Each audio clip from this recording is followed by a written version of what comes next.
So good afternoon and welcome to the Chamber webinar this afternoon. We're delighted to welcome Sgt Peter McConnon of the Carlow Kilkenny division of Garda Siochana, who's going to talk to us about keeping safe and secure through the COVID-19 crisis. For the setup this afternoon and with our other webinars, if you do want to ask any questions as we proceed, there's a Q&A facility on your screen, or also you can comment through the chat function. And if you request there, we might be able to unmute mics and that if we need to as well. So please enjoy the webinar, and the webinar will be recorded, so we will have a video of it available afterwards as well. So for now, I'll hand you over to Sgt Peter McConnon. Thank you.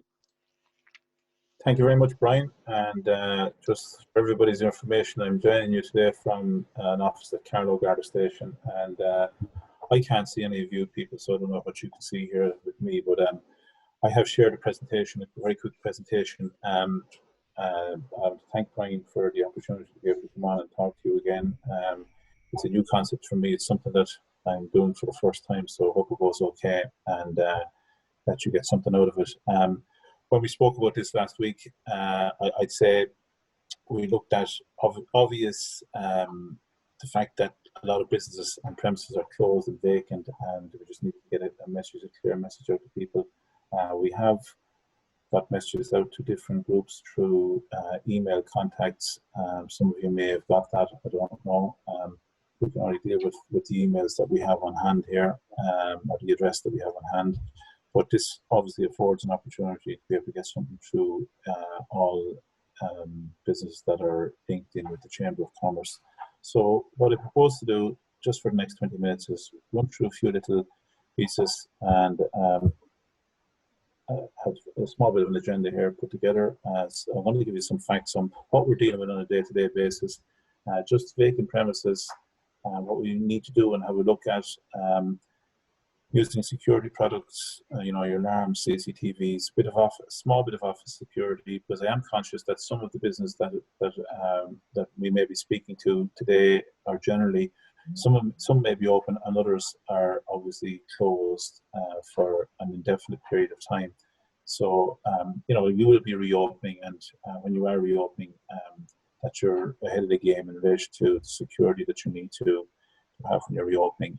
Just complete secure operating procedures, and then just a couple of small little flavour of what I've termed pandemic profiteering, how the criminals and organised crime gangs have used the pandemic to get all sorts of scams going and crime, different criminal activity going.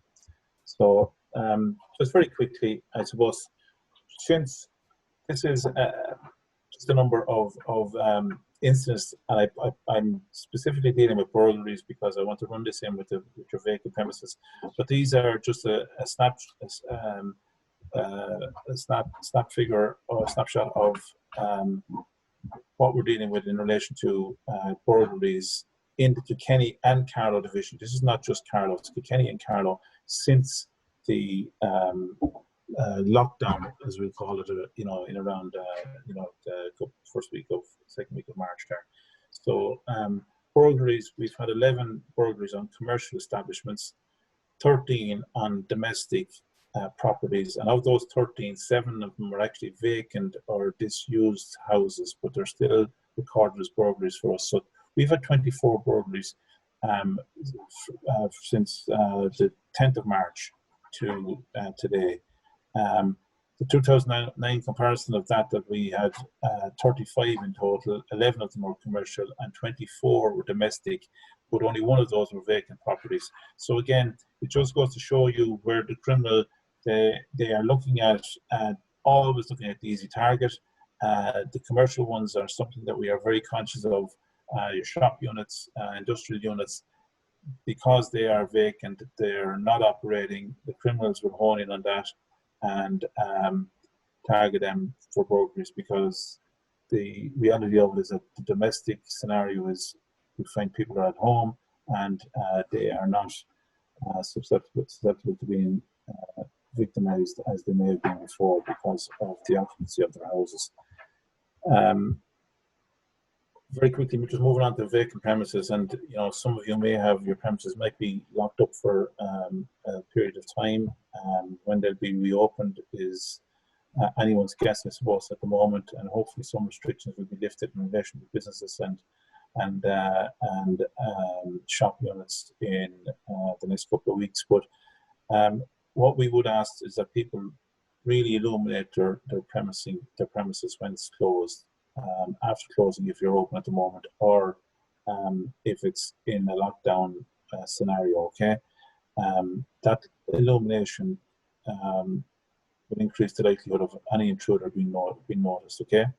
Grills, shutters considered to provide solid barriers around the shell of the building to help prevent intruders gaining. Roll-down shutters can be effective for shop units. They will protect you physically while still allow window shoppers, as we call them, okay, who might be out in their 2-kilometre social distancing walks. Doors and locks fitted to be fitted and maintained to recognise security specifications. Now, most modern doors and locks on shop units are, you know, to a standard.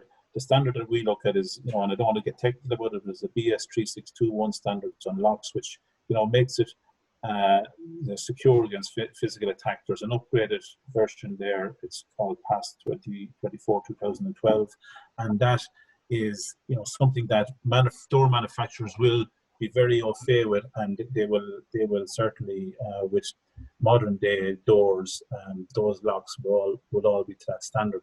But I will say to you that a number of premises that we have seen broken into in Carlow in the last couple of months, and I'm talking about commercial establishments, the front door, actually the locks on the front door were seen to be inadequate and easily bypassable. So again, that's your first line of defense. Doors and locks should be fitted and maintained to recognize security standards, as we said, okay? Cash tills after trading hours. If your premises is vacant, look at, obviously there shouldn't be any cash on it at all, whether it's in a till or, you know, in a safe. Move it out of it, because the longer that this lockdown goes on, the longer that your premises are vacant and not trading, the more anxiety is going to come into people, including criminals. Money will start running out. They will see, we do notice an increased movement of people generally in the last week, 5 days most especially. So people are getting a little bit uneasy and people are starting to move about a little bit more. That will mean the criminals are moving a bit more as well. And if they're moving, they will look for the easy targets. They'll look for the vacant premises. If there's something in there that's you know, going to be vulnerable, move it out of it. Cash being the number one thing, okay? Your stock levels, make sure that your stock levels are, you know, depleted if possible, or if not, down at the very minimum. I know that I had been in contact with a number of businesses just as this lockdown was starting, and they removed quite a number of stock from their local premises into centralized stores where they had the ability to do that. And I know that I'm conscious that not every business has the ability to do that, but just keep it in under consideration. Okay, CCTV cameras again is something that all vacant premises should have. You know, on a business premises, we would put CCTV cameras very much up at the top of the pecking order, both indoor and outdoor. If you have a business that is, you know, that people are coming through your door and in onto a shop floor, you know, there should be cameras of a particular standard, and it has to be of a recognition standard. And it's something that we'd like business premises to do generally, is to look at the standard of camera that you have. Quite a number of cameras are, they're a surveillance camera. And while the surveillance camera is going to get an image, the reality of it is, are we going to recognize somebody out of that image? So a recognition standard will take in, you know, of a camera will take in more of what we need, as in, you know, the majority of the screen will be taken up by the person moving through the camera lens, as opposed to a surveillance camera which just has a panoramic view basically of the area. So again, have a look at that and make sure that your cameras are doing what they should be doing. And again, you know, if we're getting CCTV footage of because of a crime, it's certainly we need to have the best chance of being able to recognize the person that we can. So, know with your service provider, with your security company, exactly what you're buying. And again, look, it's like, the difference between a Mini and a Rolls Royce, maybe in some instances that, you do pay for what you get. It's the same for your alarm system. And I just have on the bottom of that screen there, if you look where my cursor is, an alarm system should be to a particular standard. Most of them are. But again, it's the level of monitoring as much as the standard of the alarm that you'll be in. And we have grades of monitoring on alarms, grades 1, 2, 3, and 4. And again, a grade 1 alarm monitoring is, at the lower level as opposed to grade 4 monitoring, which again, you get what you pay for. And it's something that, if anybody needs to talk to me about, certainly I could visit the premises and give you whatever advice you need on that. Locks and safes, again, here we are, the second last one, just to be a high security quality, regulated locking system, unlocking system established, and responsibility for their opening and closing clearly delegated. One thing that I just, we have just a little checklist, and I will, obviously, I'm going to email this to Brian for anybody's information, the whole presentation, and that is just a checklist.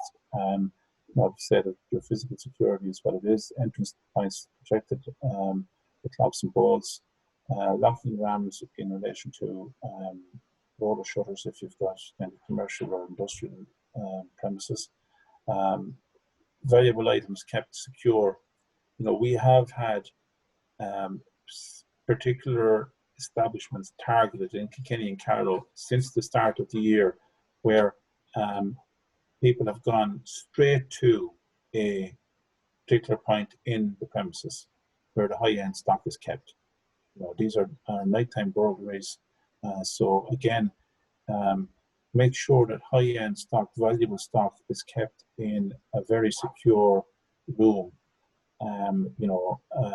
behind a strong steel door if possible, and with an independent or an independently zoned part of the alarm there, because if that alarm is monitored, it's very advantageous for us to be able to go to a scene because the alarm has been activated and know exactly that this is an independently alarmed zone that is activated, so we know that the intruders are on the premises. Okay, so again, is your safe appropriately rated with content stored therein? Have you arranged to have perimeter routinely checked for security breaches? And that's what we do ask people during this time to, check on your own premises regularly, and if you see anything at all untoward, pick up the phone and ring the local Garda station. We are carrying out nighttime mobile patrols on industrial estates, town centres for vacant premises, financial institutions, everything that we know is closed down that may be a vulnerability at this time. Patrols have been stepped up, and there's a policing plan to incorporate these patrols into that, into nighttime shifts and that. So again, electronic security, a monitored alarm, make sure that it's working properly and it's covering the premises, as a whole. CCTV system, GDR compliant and fully maintained, and recording what needs to record in a good working order. Security lighting, and we just, we mentioned it, light it up. Don't be afraid to bring as much light into your premises as you possibly can, okay? And again, what we would like people to do is a little tip that we generally give to people: if your alarm activates at night time, can the lights come on? Because again, it's a telltale sign to everybody that there's an intruder. If it's a verified intruder alarm and the lights come on, it spooks the person that's in your premises. They want to leave. They don't want to stay around there. It's more of a risk of them getting caught. If there's internal cameras, it supplements the image that we're going to get because of the lighting that comes on. And it also gives us, as the Garda responding to it, or the key holder, the opportunity to be able to, approach the premise and say, there's something seriously wrong here because those lights should not be on, but this is a verified intruder alarm, okay? So again, using security products, just very quickly there, smoke screens I have on the bottom of it. We have had a little bit of success in this Kilkenny Carlow division of late, where smoke screens have been added to alarm systems, and when the intruders go to a particular part of the premises, they activate the beam, the PIR beam that's fed into the alarm, and that emanates a fog cloak that drives the intruder back out. And again, I have some footage. I can actually share it on the WhatsApp business group because the person whose premises was has given me the permission to share that, and it shows exactly the worth of a product like those smoke screens. Okay, the intruder alarm systems, again, make sure that the backup is the important thing, and that slide is the backup. That if it's a GSM backup, that it's working properly. Radio signaling is an additional backup that can be added to an alarm, and it basically, what that does is it prevents the alarm from being blocked going out. And it's just an additional backup system that if your alarm is monitored by monitoring station, can it be blocked? Yes, it can. There's no point in saying otherwise it can be blocked. The radio signaling unit, mesh radio, is a second form of monitoring, and it makes it almost impossible to block the signal from going back to the monitoring station. And again, it's not an expensive commodity. Okay, CCTV, again, look what you need yourself. Camera positioning, very, very, very important. Okay, more times than not, we have obtained CCTV footage of a crime that has occurred, and the camera is pointing into sunlight, or it's pointing on top of somebody's head. Fit your cameras in positions where it's going to capture what we need to capture, and that means that that we're going to have a fair crack at detecting or recognizing or identifying the culprit. Okay, and again, integrating the camera system with the alarm system and lighting. We can have a scenario where cameras, they're much cheaper than they used to be. CCTV systems a couple of years ago. Can the system be operated that it can zoom in? The camera can zoom in when an alarm activates.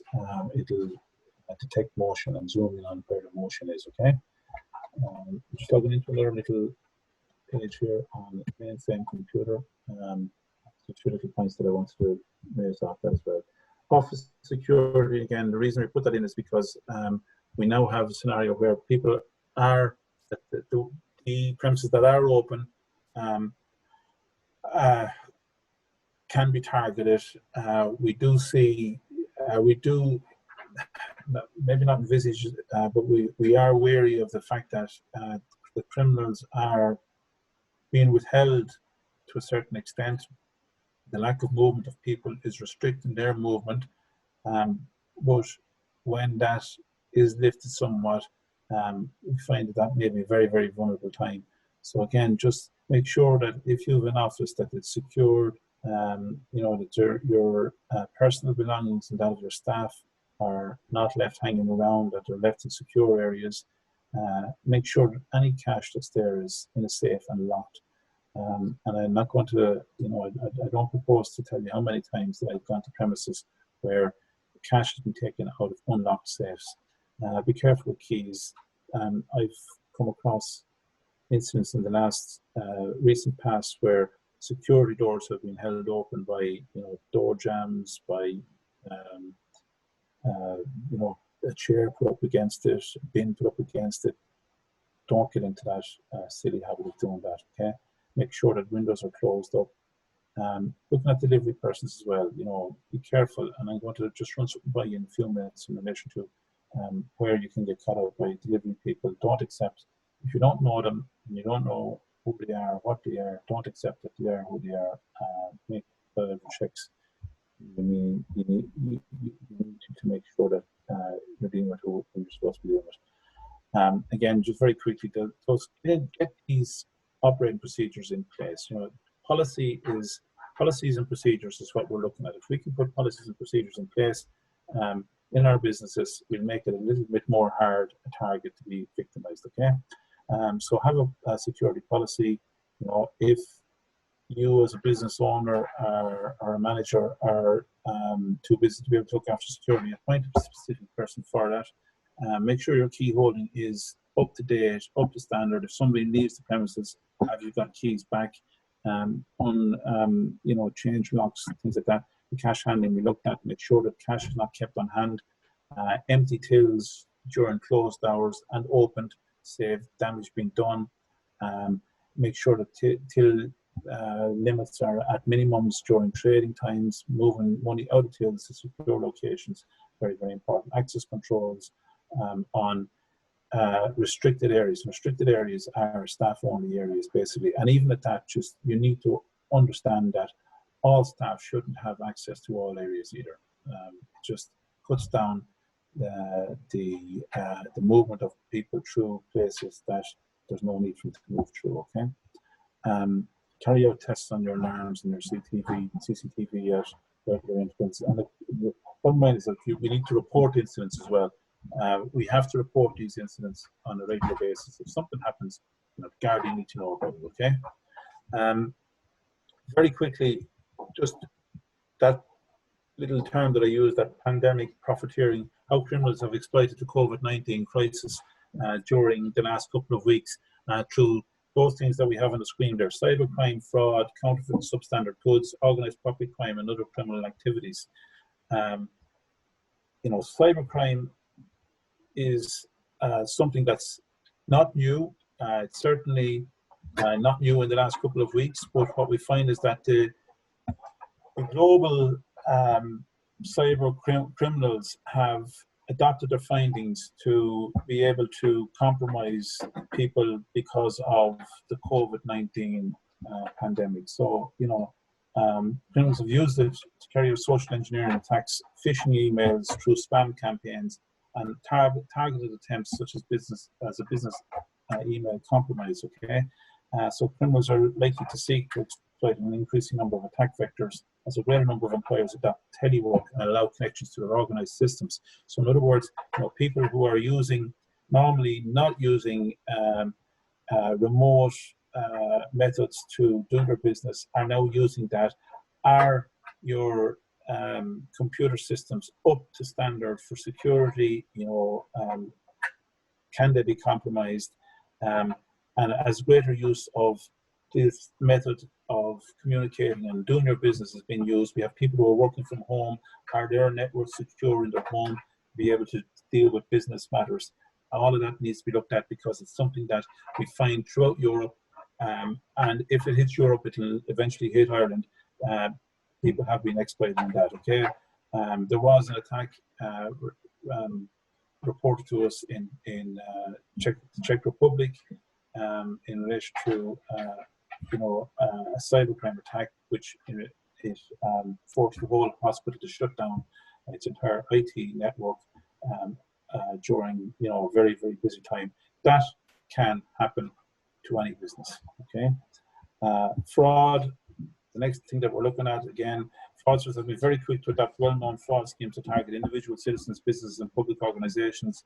They include various types of adapted telephone fraud systems, supply scams, and decontamination scams. And we have found an increased number of this type of activity being reported to us through, you know, either through our Facebook, Garda Kilkenny Carlow Garda Facebook page, or directly to on Garda Siochana to the local station, where people are getting more and more calls of, you know, what are obviously a fraudulent nature. So again, you know, you need to be aware and wise to that in relation to your business. We've had people who have, and this ties in with the next slide, we have people who have exploited the market on counterfeit and substandard goods. We have we've looked at people who have been offered these goods, hand sanitizers, face masks, from what we would look as organized crime gangs within Ireland. With one gang that went into a shop and purporting to having an order suggesting that this was a cash on delivery order that had been ordered by one of the employees or a manager in the shop. It wasn't the case. People weren't caught out in this scenario, but just to be aware that these people are on the go, and they are, you know, they will try and defraud. That's what they do. Okay, so what we're looking at is obviously at the moment the sale of counterfeit healthcare and sanitary products, as well as the protective equipment. Some developments such as the distribution of fake corona home testing kits are obviously on the go as well. Okay, we had a 6.6 million scam in one of the European countries reported, and you know, it's something that, you know, the criminals just will hone in on vulnerability at these times. Okay, organized property crime, again, with scenarios where commercial premises and medical facilities are expected to be increasingly targeted for organized burglaries. As I said at the outset, it is a time where these people now will, there's a time will come where they become more anxious because their criminal activity has dried up. It's not going to stay that way.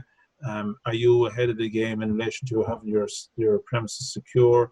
If it's vacant, checking it out, reporting matches to Garda, and everything that goes with that. Okay, so again, the same types of tests as we're looking at here, the same types of tests that deception thefts that are being encountered during the COVID-19 crisis, they've all existed before, but they've just been adapted to meet the current situation that we're experiencing. Okay, other criminal activities, again, difficult to assess the short-term impact of the current crisis on drug markets, but it's likely to shift supply and demand. And why I'm saying drugs is because drugs leads to other crimes being committed. Okay, it's direct link to, you know, thefts, burglaries, robberies, shoplifting, everything that goes with it.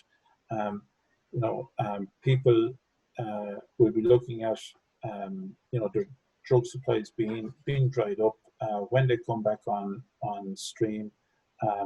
Are you know, your drug user is going to need money. Where they're going to get the money? They're getting it from robbing and thieving, and one of the targets that they will look at is obviously commercial, industrial, and you know, retail sector for robbing and turning whatever they can into cash or cash itself. Okay, so again, just be aware of that. Okay. Lastly, we'll just finish up, folks, with just a few little reminders that, you know, that crime prevention is everybody's business. A few little things that are up there. That ounce of prevention is better than a pound of cure. Keep in touch with your local community Garda here in Carlow. Darren Leahy is our Business Watch guard. Anybody who's not on the Business Watch WhatsApp group, please contact us. Let us know. Put you on it. We've visited a number of premises during this, you know, shutdown period that have been open. People who weren't on the Business Watch WhatsApp, I can tell you that we had really, really good success in relation to a scam that was operated in Carlow, where a person had gone into a number of premises. We got it out in the Business Watch. We were able to track their movements and arrest them, and before they were able to do too much damage. And again, you know, it just gives us the heads up on what's happening and what's going on around the place. Okay, on a really positive note, I suppose, we had a prolific shoplifter in Carlow town in court this morning on COVID-19 related breaches. That person got an 8-month prison sentence in Carlow District Court this morning. 4 months for COVID-19 breaches and two months consecutive on 2 different public order matters. But it is a person who is a prolific shoplifter around the town. He's been taken out of circulation for weeks ahead anyway, and it's going to be, you know, certainly a thorn out of our side and out of your side. Obviously, you know, we want to get these people off the street to protect your businesses. We need the cooperation of the business to help us with that. But certainly that will assist. One other matter where I just want to bring to your attention, when we've talked about opening and closing procedures in shops and the perception, you know, that money is going to be kept on premises that are trading. whether it is or is not, there's a perception there that it will be. We had a business premises that was subjected to an attack by a knife-wielding criminal at 6 a.m. in the morning as they were opening up. And again, look at your own system. This is not in any way to try and put the fear in people. It's just that you have proper procedures in place to give you the heads up. That business premises the week before last at 6 o'clock in the morning, a guy comes in with a knife, armed with a knife, runs into an area of the business that he shouldn't have got to, really, because it should have been shut down, locked down. Now, the good news out of that was that when he got to the main office area, the safe was locked and secured. But there could be occasions that safe was open, shouldn't be open, but there may be occasions that it was. But the reality of this was the security door that wasn't shut tight and shut closed, and he was simply able to reach his way or make his way into an area of the shop that he shouldn't have. So 6 o'clock in the morning, 2 o'clock in the day doesn't make any difference to these people. That's a very quick snapshot, folks, of where we are with stuff at the moment. I certainly am available. If anybody doesn't have my number, I'll add it on to the presentation that I've done here, and I'll send it to Brian. So if you have any doubt in relation to your own security in your shop, it is a free service that is provided by 25 crime prevention officers that we have nationally. I cover Kilkenny and Carlow, not just Carlow, but certainly I'm there to assist in any way possible. So if you have any questions, we can take them now, or whatever you want to do now, Brian, from that end of it, okay? No problem at all. Thank you very much, Peter. I know we've a couple of people still there. One or two have just dropped out there now. One or two comments have been made, very interesting points and details. Closed at the moment, but still seeing various cyber fraudulent emails trying to capitalize on the current crisis. And I think that's, not just the current crisis, I think we're always going to see attempts at that as well. Thanks very much for the presentation. If there's any other comments or questions from anybody, if they want to put them through, we'll be able to answer them for you there now. Otherwise, from us at the Chamber, I would like to say a big thank you to Sgt Peter McConnon of Carlow Garda, I know he's Carlow Kilkenny Division, for the presentation this afternoon and giving us an update there. We've another webinar taking place tomorrow. Tomorrow we have got Paul Byrne and the team from Business IT Solutions talking about remote working solutions and which one is best for you. But I don't see any other questions that are coming in there at the moment anyway, Peter. For us, for now, thank you very much. Keep safe and well through the rest of the crisis, and hopefully most of our business will be able to open soon. And if you do want to check back on any of the information as presented by Peter, we will have the recording of this webinar will be on the Chamber website within the next 24 hours. So thank you.